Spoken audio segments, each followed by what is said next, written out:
কলিজার টুকরা নবী যখন তায়েফের ময়দানে গেল, কালেমার দাওয়াত দিল, সমস্ত তায়েফের নেতা যারা দুষ্ট যুবকদেরকে নবীজির পিছনে লাগাইয়া দিল। এ মোহাম্মদ হলো পাগল, যুবকরা পাগল বলে নবীজিকে দৌড়াইতেছেন আর পাথর মারে। আল্লাহর পয়গম্বরকে হাতের পাথরগুলো নিয়ে যখন যুবকেরা ঢিল ছুঁড়ে ছুঁড়ে মারতেছে, নবীজির মাথায় পাথর লেগে মাথা ফেটে নবীজির রক্ত পড়তেছে, শরীরের মাঝে পাথরগুলো লাগে, শরীর থেকে রক্ত দর দর করে বের হয়ে যায়।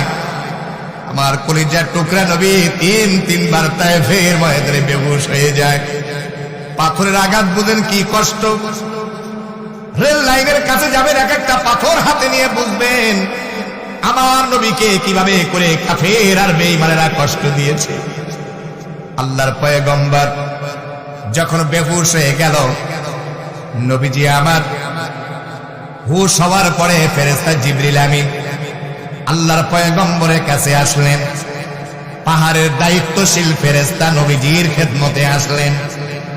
আল্লাহর পয়গম্বরকে পাহাড়ের দায়িত্বশীল ফেরেশতারা ডেকে বলে, নবীজি আপনি শুধু একটা বার আমাদেরকে অনুমতি দেন, দুই পাশের পাহাড় চাপা দিয়া কাফের বেঈমানদেরকে ধ্বংস করে দেই। আল্লাহর পয়গম্বর বলেন, না রে জিবরিল, তোমরা যদি এই সমস্ত মানুষগুলাকে ধ্বংস করে দাও, যেই কালেমার দাওয়াত নিয়ে আমি কাজ করতেছি, এই কালেমার দাওয়াত আমি কাদের মাঝে গিয়ে পৌঁছিয়ে দেব। সুবহানাল্লাহ। আল্লাহর পয়গম্বর কেমন রহমের নবী ছিলেন, রাহমাতাল লিল আলামিন ছিলেন। এজন্য তো নবীজির শান সম্পর্কে আল্লাহ পাক কোরআনের ভিতরে বলেন,